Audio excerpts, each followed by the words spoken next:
Welcome to Standing in the Sunlight with Cynthia Rose. We are all on an ever-unfolding unique journey. Join Cynthia Rose as she begins her unique perspective to all that is meaningful. Topics and personalities that support your path, bringing inspiration and passion and heart-centered ways to live a more fulfilling life. A down-to-earth and uplifting sharing of what it means to be spiritual, creative, and living life to the fullest by standing in the sunlight.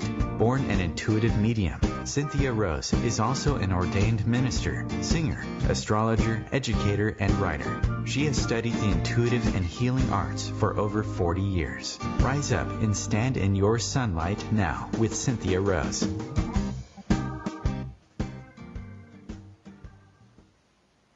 Hello, everyone. Wherever you're listening from, welcome to Standing in the Sunlight. Really looking forward to our special guest today, and glad that he's joined us on the show. We're going to have Dr. Stephen Farmer. He is a renowned author, teacher, shamanic practitioner, licensed psychotherapist, and soul healer. He's published several best-selling books and other products, including Earth Magic Oracle Cards, Animal Spirit Guides, Sacred Ceremony, Power Animal Oracle Cards, Messages from Your Animal Spirit Guides, Oracle Cards, so many to list here, Power Animals, goes on and on and on. But he is going to, he's going to speak to us today about a special program that he has ongoing, and I think I hear him here. Stephen, are you there? Yeah, you can probably hear me breathing. Yeah. Hey, I have to ask you something though. In the intro, you're a singer also? I am. Yes. Oh, great. Oh, good. Yeah, I'm an itinerant, a wannabe musician, I guess I would say. I've written some songs and, love playing. It was just for fun. It's a hobby more than an avocation. But when somebody says musician or singer, it perks my ears up right away. So anyway, I just wanted to ask you that to start this show off. Yeah, that was my, I don't know, my first love was, and music has been a thread through my life. And I have an album out that was, I have to say, channeled lyrics, because I went to the space of where I do my mediumship from, and wrote with one of Canada's best musicians, Miles Black, and we collaborated. And cool. Yeah, it was a real interesting learning. It's interesting when you write songs and then you have a gig to perform them, and I'm going, I don't even know these words. Yeah, because they came from somewhere else. They came from somewhere else. I had to learn them. I think the first time I did a gig with them, I had to have cheat sheets because I hadn't realized how much they really weren't mine. Yeah. So. Well, that's what happens, I think, with writing songs, or certainly, I would say a good portion of my writing has been downloading. I remember the first book I did. Well, I did some books. I'm a former therapist too, and I did a few books or published a few books there. One of which is still in existence and recently issued the 25th anniversary edition of it. But then I had a gap a few years, and the first book in this genre was Sacred Ceremony, which you mentioned, and then the next one was called Power Animals. It was a really first of its kind book to actually have messages from the power animals that were in the book. I believe there was about 42 different animals, which is not a lot, but they're the more common ones that we see in the North America. And I would sit, like you said about channeling, I would sit in front of my computer, and I'd say, for instance, raccoon. What do you want me to say? And I'd sit and I'd listen, and I'd just start typing with my eyes closed. I'm a pretty fast typist. And I'd read the message later, and I'd go, I'll be darned. That was pretty cool. Thank you, Raccoon. It's like it came through me, definitely. And our job, I think, when we're writing is to show up, definitely, and be in service in that way, in this way of doing this. So anyway, it's also interesting. And that's really beautiful for me, because I have started sort of quietly in the last couple years, closing my eyes, putting my fingers on the keyboard and typing, and sometimes it takes a minute or two. It's a bunch of gobbledygook, and then all of a sudden writing shows up, and an interesting process. So, I have to tell you something now. I just had a memory that I have to tell you about. So when I was about 3 years old, we'd moved into a new house. I could have been 2, but I was going to sleep with the door closed, and I was a little afraid of the dark. And I would see faces in the dark. And so this old lady was laughing, and I saw her face appear before me as I'm tucked into bed, and she scared me.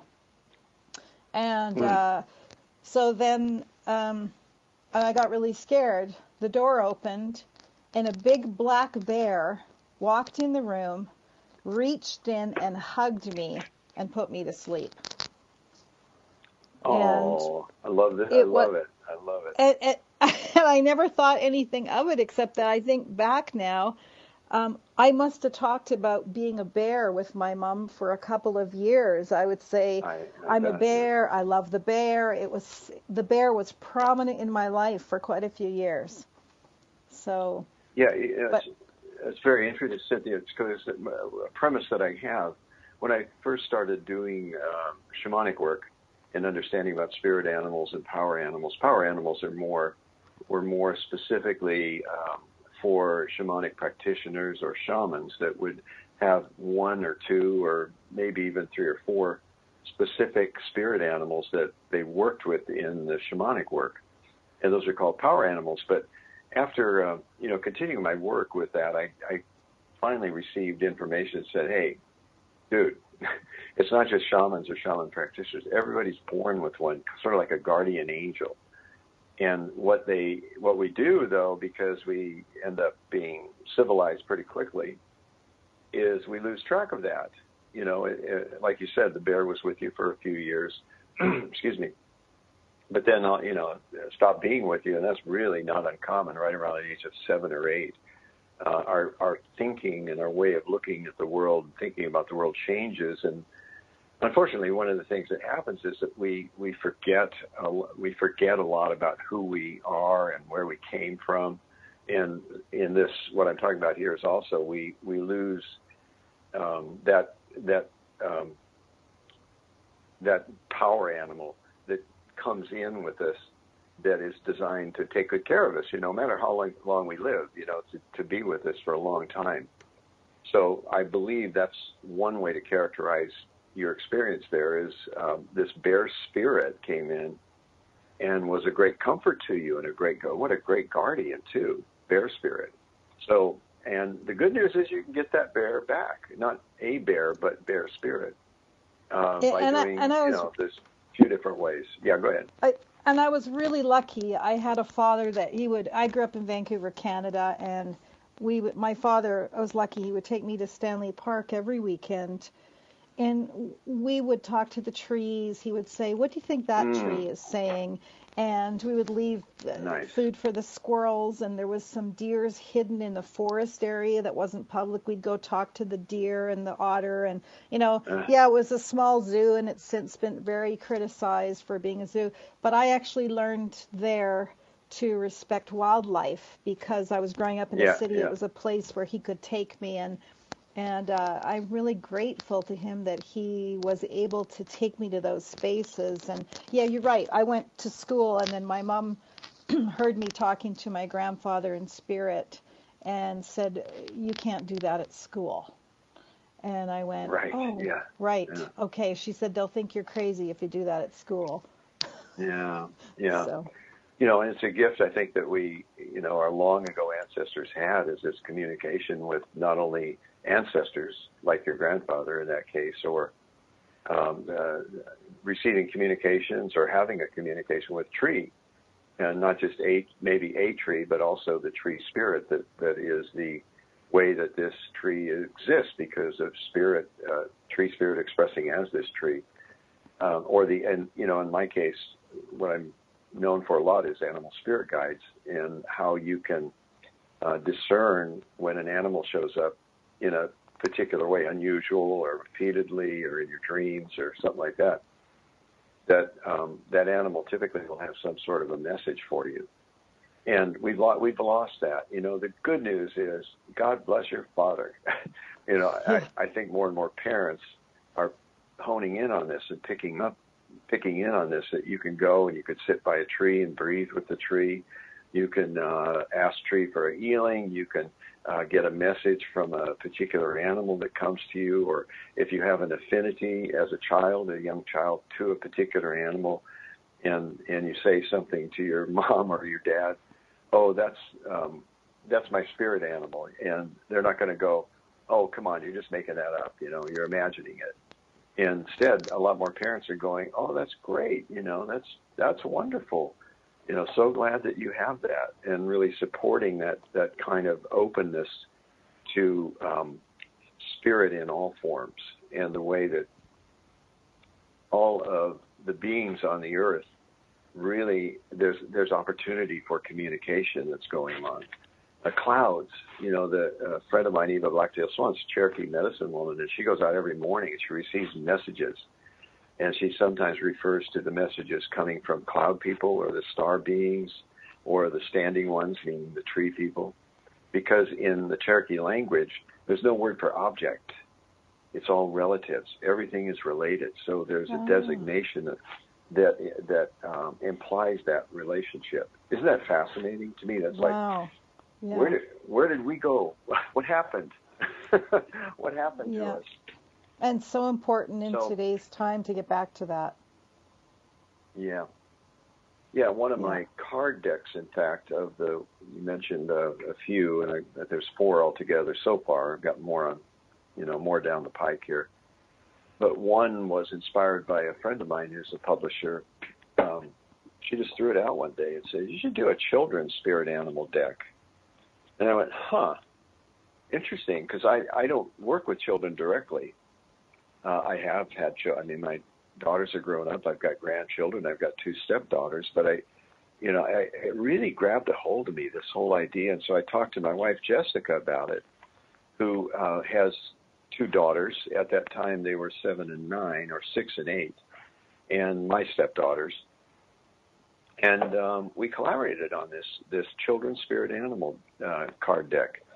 And it just, we've gotten so much good feedback, and it's, one indication is that it's selling really, really well.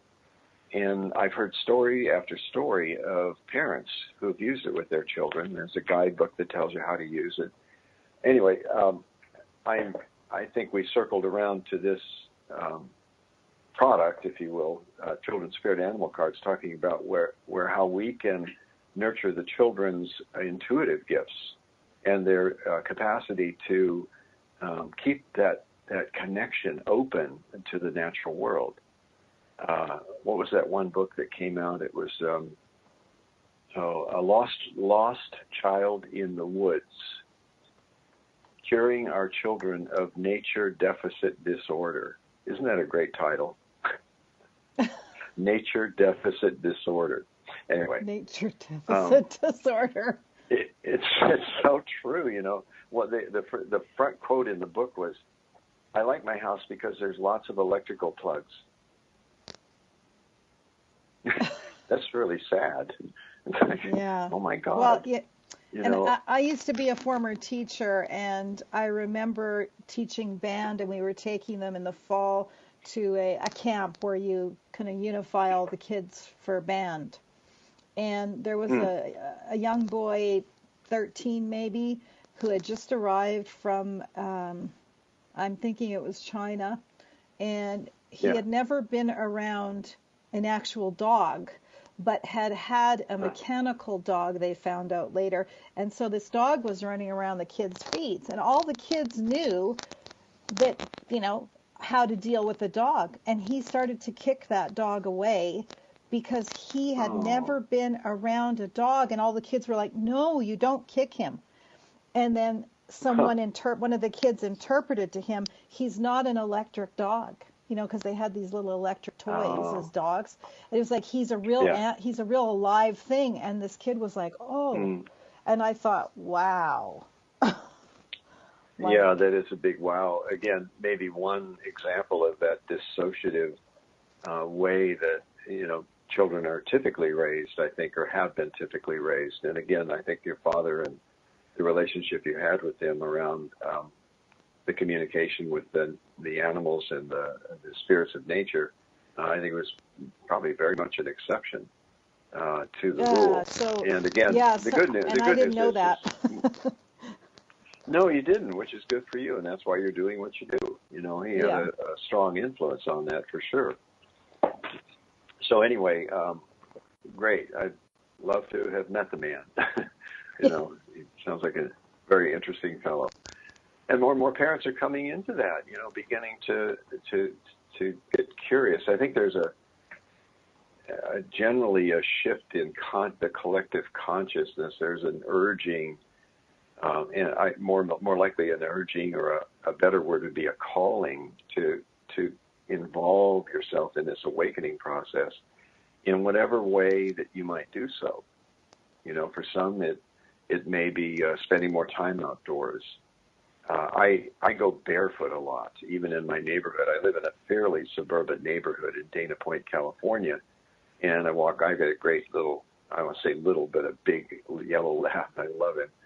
3.5 years old. I always take him for walks, and one guy commented and says, "You always walk barefoot." And so it was an opening for me to explain why I walk barefoot. Besides, I just like walking barefoot.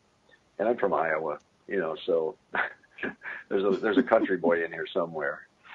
But that's a simple act that people can do, especially as the weather warms here in the North American continent and in the northern hemisphere, is to get out and walk barefoot, you know, or walk in leather-soled shoes, because you start to connect with Mother Earth.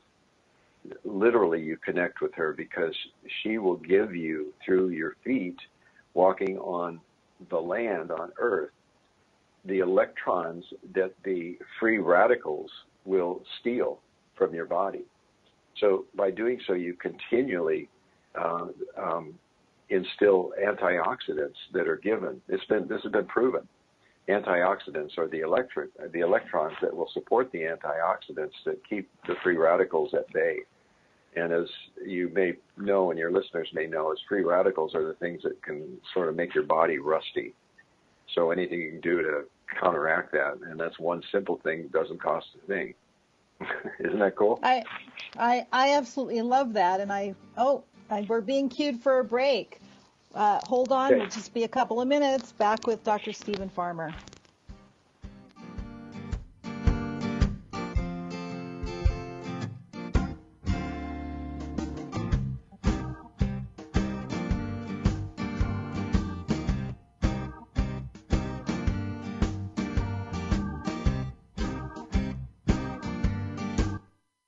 Your conscious lifestyle on steroids. OMTimes Radio. IOM FM. OMTimes magazine is one of the leading online content providers of positivity, wellness, and personal empowerment. A philanthropic organization, their net proceeds are funneled to support worldwide charity initiatives via Humanity Healing International. Through their commitment to creating community and providing conscious content, they aspire to uplift humanity on a global scale. Connect at omtimes.com. OMTimes, creating a more conscious lifestyle. Hello, I'm Sandy Sedgbeer, host of OMTimes magazine's flagship radio show, What is Going On? My passion is sifting through information, research, and innovations from new thought teachers, speakers, and researchers, pushing back the boundaries of what we know about life, energy, metaphysics, and the universe. I love shifting perceptions about who we are, why we're here, and how quickly impossible becomes normal when we open our minds, expand our awareness, and accept that the only limits that exist are those we place upon ourselves. So if you're the kind of forward-thinking, eager investigator of what lies beyond the current reality that most perceive, why not make a date to come play with me in the field of possibilities at 4 p.m. Pacific Time, 7 p.m. Eastern Time every Thursday, and together we can discover what's really going on. Hi, I'm Danica Patrick. Watching my nieces grow, play, and learn is amazing, but not every child gets to be carefree. 1 in 6 kids in the U.S. are hungry. This breaks my heart, and it's something that Feeding America is working to change. Each year, the Feeding America network of food banks rescues billions of pounds of good food that would have gone to waste and gives it to families in need. To help, visit feedingamerica.org. Brought to you by Feeding America and the Ad Council.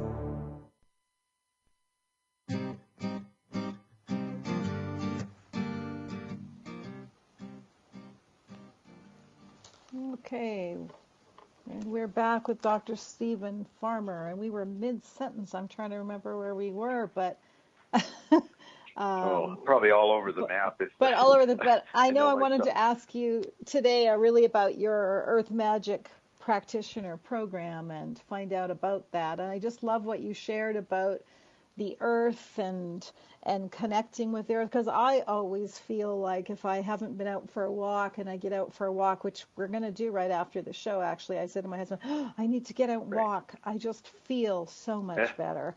And I love that the science is there. You know, I love that science has caught up to that. Yeah. It's the Earth Magic Practitioner training is coming up. This is number 6. I've done 5 of them, and they're just amazing people that have shown up for these classes and trainings. It's really not just a class; it's a training. So I bring, excuse me, a number of years to the table for this training. It's a 9-month process. We meet 4 times face-to-face, in other words, as a group. And then we do online meetings in the interim. And the foundation for it is really shamanism. And yet I have so much other training that I've gone through in especially my experiences as a psychotherapist, and particularly with regard to trauma and post-traumatic stress disorder and methodologies, etc., to work with anybody suffering from trauma, or the residual effects of trauma more accurately, as well as the shamanic approach to those kind of things. So my goal is to twofold, really, is to certainly introduce people to shamanic work. And it has really taken off in the last several years because it's much more incorporative of the earth and the beings of the earth, rather than living a life so that you can go to some supposed heaven or celestial realm. Maybe that's true, maybe not. I don't know. I don't have any direct evidence that happens, but we'll see. I'll see at some point. Right. But what it does is the program is aimed also not only to lay that foundation of specific skill work in shamanic practice, but also to do other kinds of things that I'm adept at, that I can pass along, so that these people can go out and do the work that they need to do.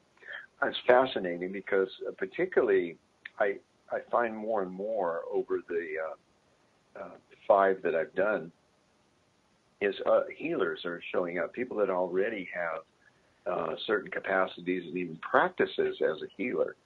There was one woman that comes to mind in the last class that she is a Reiki practitioner, a Reiki master. She has clientele, and she just really wanted to augment what she was doing. And she came through the class and now is doing primarily shamanic work, but also some of her own other skills are using sound healing, using singing bowls and things like that to love those. Induce an altered state and work with the individual in this altered state so that it brings forth healing. So that one's coming up. The next round is coming up May 10th. I do that here in Orange County, California. So, and I've had people from Vancouver and from Toronto, as well as from the East Coast. Nobody from Mexico yet, but I wouldn't be surprised if somebody showed up someday. Nobody from Europe. It's 4 times a year you'd have to travel. It could get very expensive. But anyway, anyone come from Colorado? Anyone come from Colorado? Oh yeah. They're the last class. In fact, there's somebody that's there in northern Colorado. I can't remember the city that she's from right offhand. But yeah, that's just the last class. A woman came and was traveling back and forth for those 4 times. Anyway, that's the gist of the program. I love teaching it. I'm more and more moving teaching and training and workshops, and the other program that I'm having a great time with is mentorship, spiritual mentorship, where whoever is interested gets a half hour for no charge to see if we can work together, and whether it would be something that would be congruent with their spiritual path and expanding it. And then we devise a program based on that.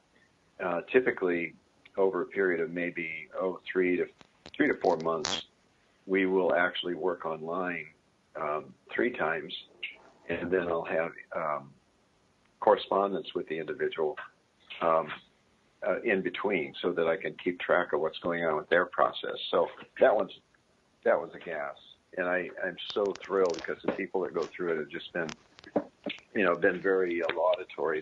They've gotten a lot from it, and again, going out into their own world and doing the work that they were designed to do. And my assistance is to really help steer them for a period of time, so that they can really add to their repertoire already. I get people who are already in some way healers for the mentorship. So I'm loving that. I do individual sessions too, shamanic work, traumatic, post-traumatic recovery, and stuff like that too. So people can go to my website. I'm jabbering away here. They can go to my website, earthmagic.net, and you can find out more about me. There's videos, articles, a Facebook page that is Dr. Stephen Farmer's Facebook page, professional Facebook page. But earthmagic.net is probably the best place to go to learn more about these programs.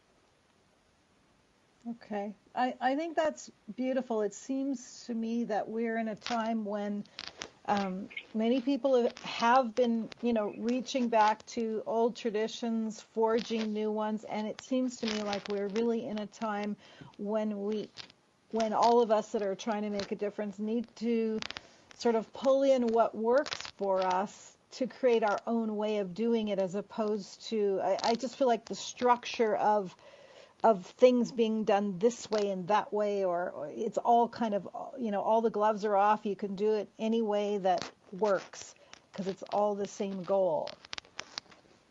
Yeah, I agree, Cynthia. And the old systems are sort of deteriorating, if you will, a lot of the old systems, the old ways of doing things. And, I find it ironic that what we call these new age mysteries and technologies and things that are called new age, a lot of them are old age. Shamanism, for instance. Yes. Yeah.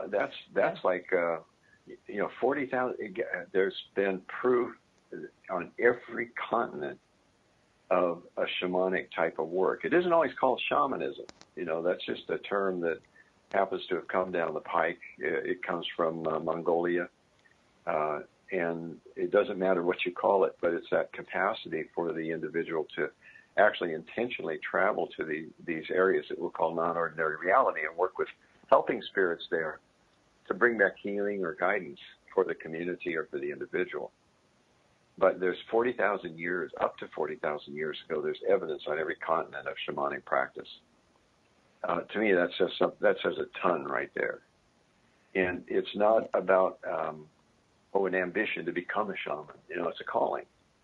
And it really does. I call myself a shamanic practitioner. Some people call me a shaman. It doesn't matter to me. I just know that the training I've had in that particular paradigm has been very, very effective with the people I've worked with. It's great stuff, in other words.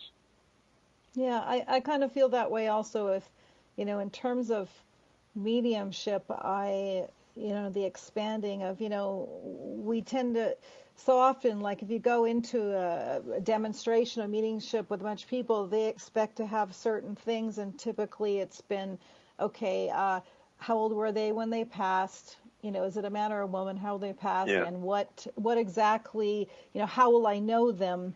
But there's been a lot of discussion lately on, that mediumship itself needs to evolve forward. Like, what about the way I would say someone would perceive me may not be the way I'm going to describe myself. So, I was saying to my husband, I asked him, what song would you give me if you cross over first? And he told me what song he would pick.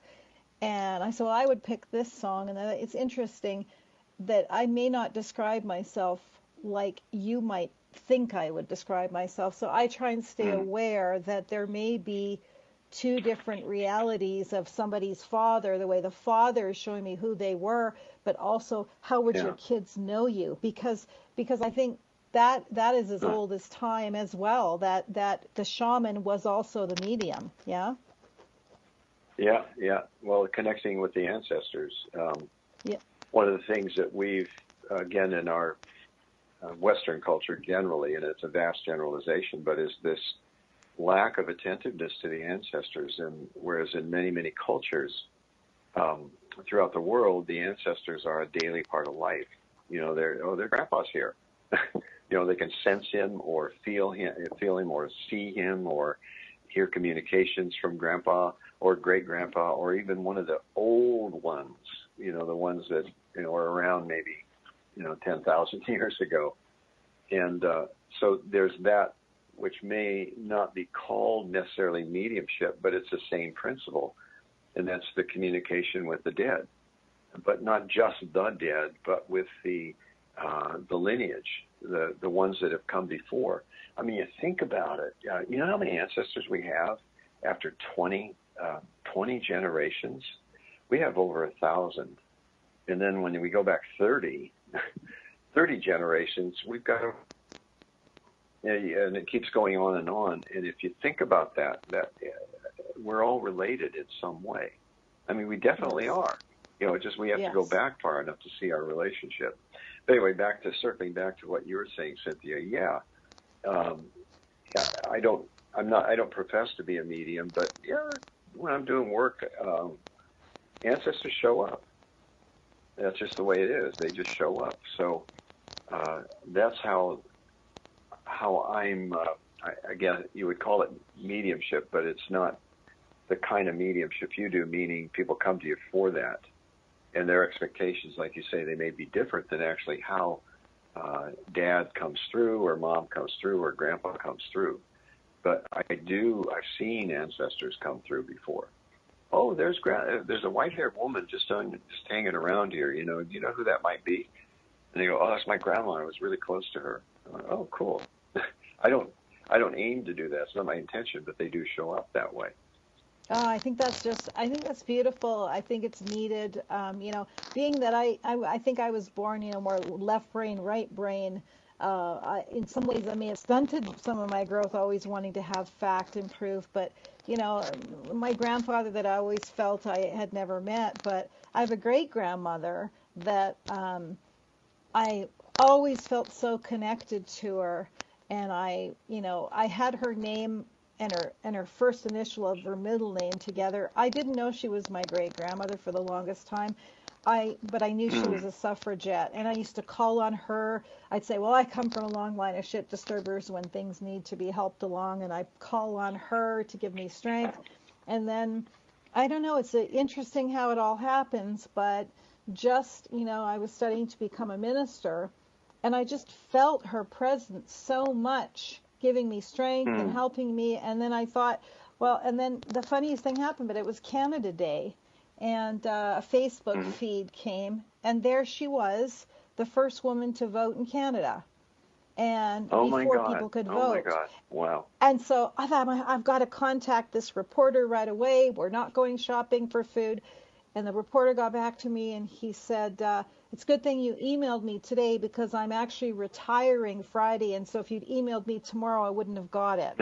And he sent me all of this information. I got a book now that she was in, and I found out more about her, and that she's never shown as being a minister, but her history of starting one of the first Unity churches, and she was indeed the first woman to hold office and to vote. And since a little girl, she spent 17 years saying, every year going to the parliament and voting and, because I'm a landowner. And it was she did so many wonderful things, but it was her accomplishment. I'm going to make sure women have the right to vote.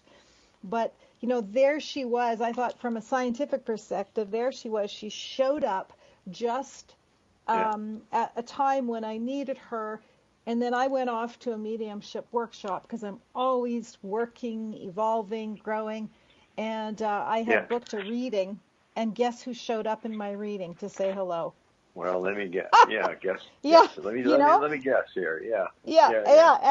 And I just thought, well, there you go. I would get these things for other people. I see you've got a great grandparent you never met.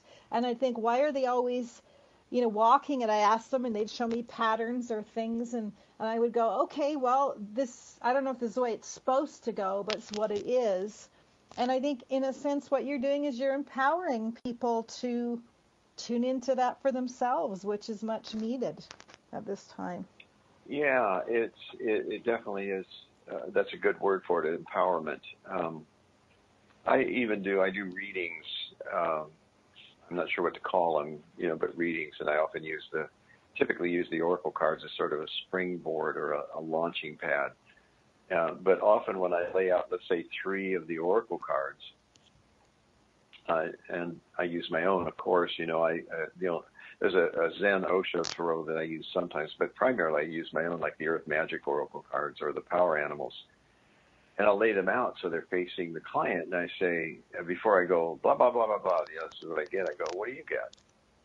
And the client will start talking about this one card or that one or the meaning of this. And I always encourage them. I say, anything else, until they just say, no, that's it. And then I launch, and I say what I get. But the purpose of doing it that way really is to say to the client, hey, you can do this too. I've had a lot of training and a lot of practice, but you can do this too. It's not that big a deal, really, unless you make it a big deal, and you can get information in this way. And, oh, by the way, you can get information from nature. Go ask a question, go for a walk, and see what communications you get.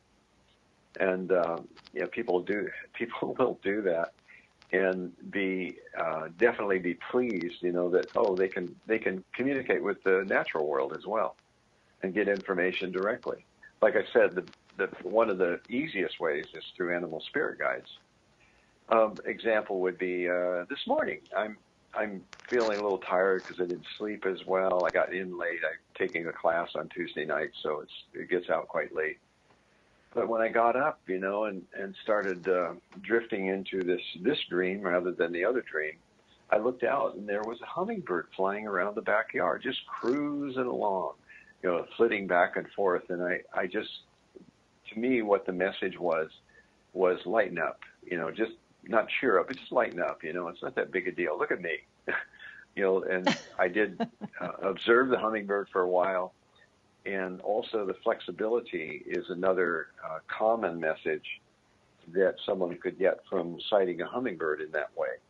Not that it was terribly unusual, but it was. I don't see a hummingbird every morning, for instance. It's been a long time, actually. So I consider that unusual, and that's what I look for with animal spirit guides, is the animal showing up in some unusual way or repeatedly. And that's whether it's a physical animal or a representation of the animal, like in a dream or a billboard or something like that. And they really are, they really want to help us, they being the spirit animals. And spirit in general wants to help us because, like I said, I wrote this on Facebook on Earth Day, 2 or 3 days prior to Earth Day. I was just walking along and feeling, probably, I guess you would say, my cynical side. Is that a signal for a break? It is. He's cueing us for a break. So hold on. We're going to hear about going for a walk. We'll be right. Maybe I can get you to pull a card for me, too, and do that on the radio. See what happens. Okay. All right. Sounds good. Just a couple minutes. Okay. Free your mind with OMTimes Radio. IOM FM. Ascending Hearts is no ordinary dating site, but a spiritual dating site with a purpose, to link you with your soulmate. We engineer the serendipity so you can trust that you will attune with someone that has the same matching vibration as you. Ascending Hearts, the conscious dating site for the spiritually aware. Try Ascending Hearts for free, ascendinghearts.com. Tune in to the Practical Intuitive, Mind, Body, Spirit for the Real World with me, host Robin Fritz, Mondays at 2 p.m. Pacific, 5 Eastern. I'll cover personal and business intuition, animal communication, mediumship, space clearing, past life regression, shamanic insights, energy healing, soul choice, and more, all to help you tap your own intuitive and healing skills. No ifs, ands, or buts. The average time a resume spends on an HR manager's desk is 7 seconds, and most of them are tossed aside. Now imagine if one of those resumes belonged to Yasmin, who was living in a shelter, juggling 3 jobs. I had to be resilient. That's something that you can't teach. We rely so much on a resume, yet it could never tell the full story of someone who had to be independent and take initiative. And that's how I handle every project I get. Discover new ways to develop great talent at gradsoflife.org. Brought to you by Grads of Life and the Ad Council.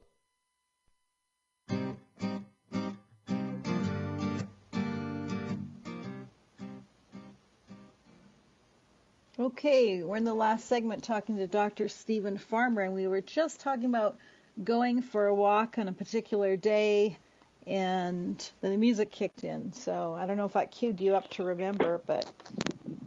Oh, yeah, I remember it very clearly because it was a very simple yet powerful message.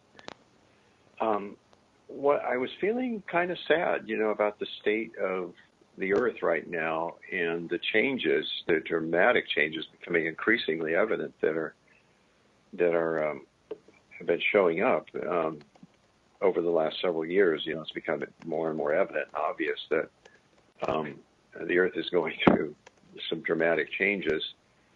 Ironically, also as the collective consciousness of human beings is shifting as well.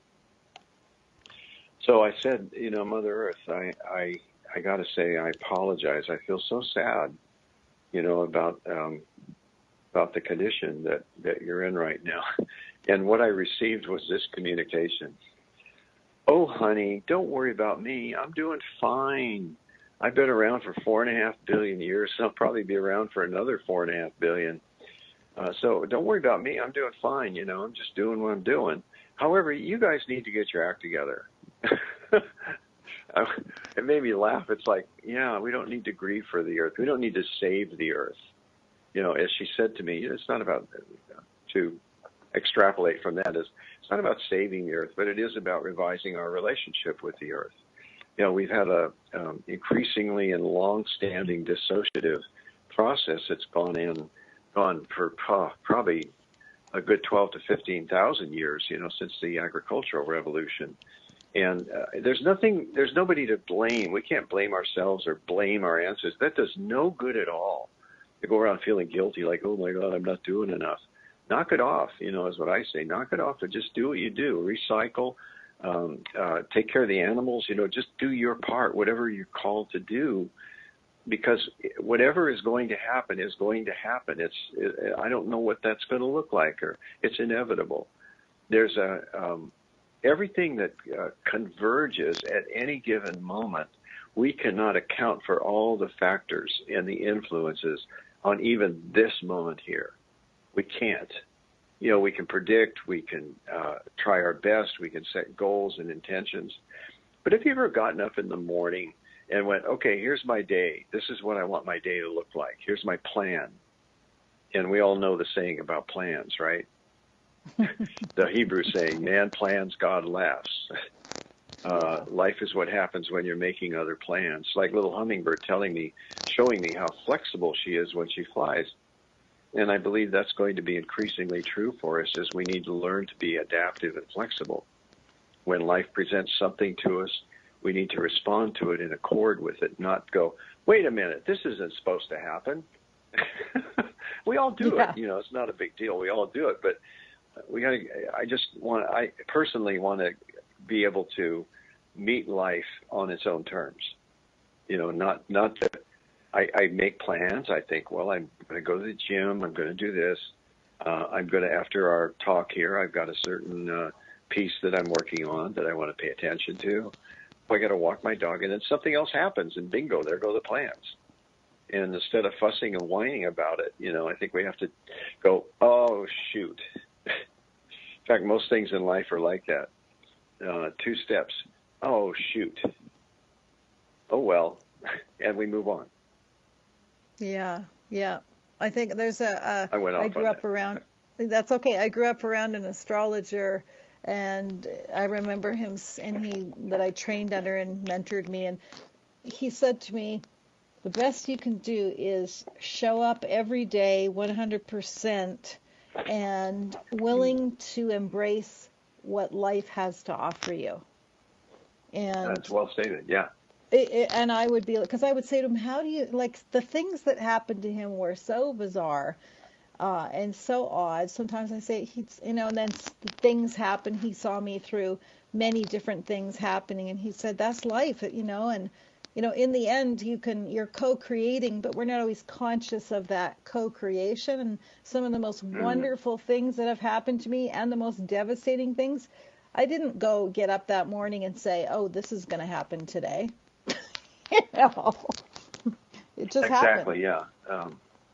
It happens. Oh, God, I can think of so many instances. I'm sure your listeners can think also of so many instances where that's been true, is that you start out with a certain plan, and it just, it's like a piece of paper that burns up, well, that one's done. I just believe strongly in the information I've gotten from my meditations and journeys is just that me, addressing me specifically, but in a general sense, human beings, is that we need to be able to have that kind of flexibility to adjust and adapt. And, oh, it's raining. Oh, well, okay, it's raining. Great. It's good for the earth. Well, I can't go out and do this and that, whatever, like I thought I was going to. But just to really, how would I put it, bluntly, is gripe and moan and then get on with it. Do a little bit. But get on with it. It's okay.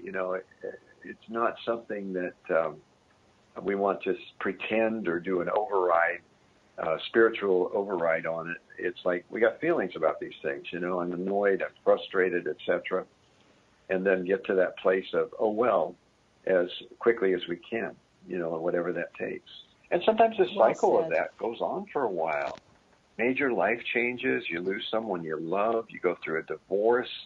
It takes a while to kind of let go of those gripes and complaints and whining. It does. So if you're going to whine, I say whine. If you're going to whine 100%. Go ahead and whine, but just know you're doing it. And then take a breath and go walk outside or something. Do something different. Yeah, that's good advice. So do you want to pull a card for me and see? Do you want to try that for fun? I have the cards right here. Okay, yeah, just for fun. Let's see. Sure. Hold on, I'm going to take a nice deep breath. I've got the Earth Magic Oracle cards here and the Power Animal Oracle cards, and I've got 2 others, but those are the ones I picked up from the drawer here. So let me see. Pachamama. Let's see what shows up here. I'm going to draw a couple of cards for you from the Earth Magic deck. Let's see, what message do we need to deliver this Cynthia? There's uno and dos. It is so much fun. Oh, you're going to laugh. The card I pulled, I wish I could show you, but it's not a visual here. Music is the key word or the headline. And the isn't that great? The subtext is harmony. And there's a beautiful illustration. It looks like maybe out of the 1600s or something, a woman playing an auto harp and another playing a violin. But you get the drift, music, harmony. And the other one's very interesting. It's actually a painting, an image of a painting I have on my wall of 2 intertwined serpents. And it's an Aboriginal painting, so it's done in that Aboriginal style. A friend of mine actually did this on commission, a friend of mine in Australia.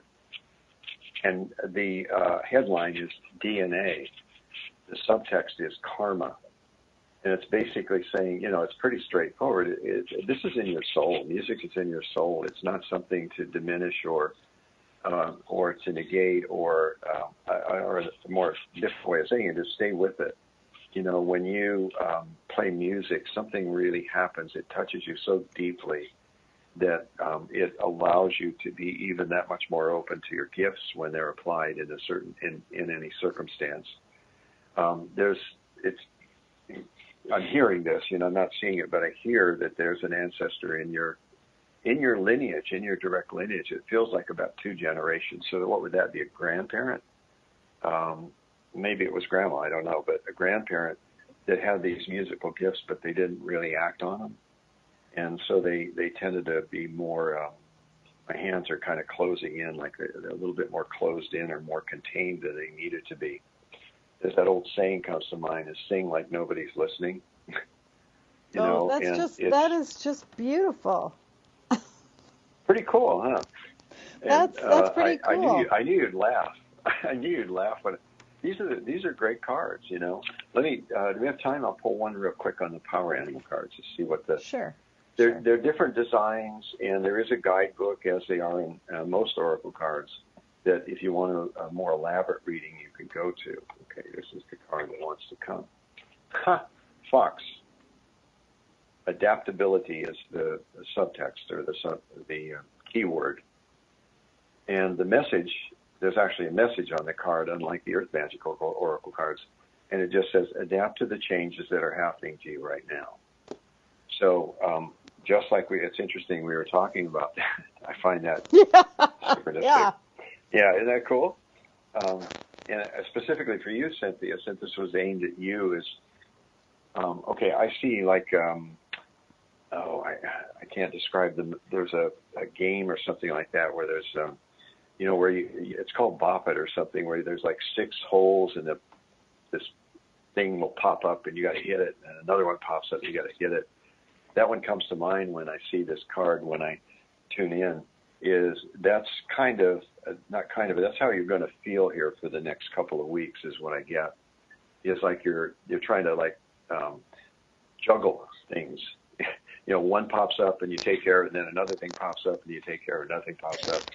So it goes back to that flexibility and adaptability. And the nice thing about spirit animals is you can ask Fox for help with that. That's the cool thing. Say, Fox Spirit, help me out with this, if you get kind of overwhelmed with all of the shifts and changes that are going on. So I trust that's helpful also. Well, I was laughing when I thought, I bet you he's going to pull something about flexibility. That is what's going on in my life right now, one thing and another, and juggling all these things. And, I just came back from spending some time with a bunch of mediums, and I had the same message that I had to get back to doing the music. It was tied directly into my mediumship. So everything is so relevant, and I have feel like music is so much a part of my core, but the music business per se, I thought I don't see myself wanting to sing in a bar. So I sang in restaurants and bars. It was just like, that's not how I want to do it. I sang in churches. Oh, that feels nice. I like that. Oh, I like creating. And it's just kind of evolved. It's perfect. Yesterday I pulled the guitar out again. I got to get back to this, So it's perfect. Well, good. Yeah. That's lovely. Good. Isn't that? Yeah. Well, that's the kind of thing I do. That's one of the things I do. So that was Earth Magic Oracle cards he pulled for me. One was music and one was an Aboriginal painting. If you feel like it and you want to post them, I'll share them on the Facebook page. I just thought that was phenomenal. Sure. I need to get your. Is it under your name, Cynthia? Yeah, Cynthia Rose Medium or Cynthia Rose, whichever. Yes, I think we're friends under Cynthia Rose. Cynthia Rose Medium or Cynthia Rose? Rose Medium or Cynthia Rose. Yeah, the second card was DNA, and the keyword was karma. It's in your blood. In other words, it's in your genes. Well, and my father, what you don't know is my father never took a lesson in his life, but sat down at 18 and could play fluently on the piano. So he my. was. Yeah. I don't know about the other grandfather, but I'm sure that's possible. So but my father was incredibly talented, and I was like, how do you do that without a lesson? He could just do it. Yeah. So it's like it came from somewhere else. Yeah. Well, Yeah. I just want to I know we're all time's almost up, and I want to make sure I mention again to the listeners the Earth Magic Practitioner Certification Program. earthmagic.net is where you can sign up for it, find out about it. There's besides all these wonderful courses, there's readings, oracle readings, consultations. So check that out. And you're on Facebook under which? Which is your Facebook page? It'd be under DR, like Dr. Stephen Farmer. Dr. Stephen Farmer. Okay. Yeah, and y'all can find me. Y'all can find me at CynthiaRoseMedium.com or Cynthia Rose Medium on Facebook. I've got a couple of Facebook pages. So I think any last words of wisdom? I think we have like a minute or two left. So I just want to say, in case I run out, I have loved having you on the show. It was fantastic. I hope we have you back. Well, thank you, Cindy. Anytime at all. And yeah, go to earthmagic.net. You can find out all about me. So enough of the. Yeah. Anyway, go there. And God bless. Okay. God bless you all, and be good people. Yeah. God bless. Yeah. Thanks so much. Okay. And looks like we're out.